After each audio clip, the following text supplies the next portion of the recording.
Three of the four candidates vying for the top elected seat in Louisiana made campaign stops in West Wego today at the Hilario Center. It's one of dozens of events that will take place across the state leading up to the gubernatorial primary election that will be on October 24th. WDSU reporter Kelsey Davis was there as they took some tough questions and made their case about what makes them the best person to run our state. Senator David Vitter was the only candidate unable to attend due to a scheduling conflict. He had to be in D.C. to vote on Wednesday. But the other three candidates, State Public Service Commissioner Scott Angel, Lieutenant Governor Jay Darden, and State Representative John Bell Edwards were all in attendance, ready to tell the people of the West Bank and Jefferson Parish why they should be the next governor. The event started with a lightning round, a series of questions with yes and no answers, followed by time to elaborate on those and other issues.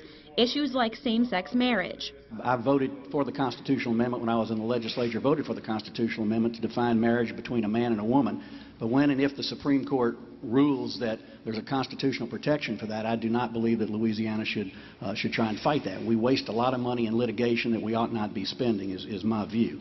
The state's controversial religious freedom legislation that was discussed during the legislative session. The bill, in its form as introduced, needed to be amended to make sure that we in Louisiana make it clear that we are not in favor of any form of discrimination whatsoever. And higher education. No state in the nation since 2008 has cut higher education support more than the state of Louisiana. We've got to change that. Each candidate, including Vitter, via a pre-recorded video, had a few moments at the end of the event to encourage people to support them during their campaign and, of course, on Election Day in October.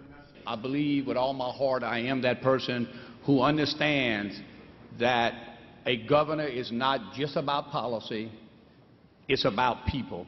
Well, I encourage you to select the candidate for governor who's got a history of standing up to the disastrous policies of Bobby Jindal. That's John Bell Edwards. I'm running for governor to confront our biggest challenges head on, not to avoid them or play politics with them. But to do that effectively, I need your continued partnership and help. People ask me all the time, why do you want to do this? What a mess. It's going to be a nightmare. You're right, it's going to be a nightmare, but we better have somebody who can dream and who can dream big. And I can and I will. Reporting on your side in West Wego, Kelsey Davis, WDSU News.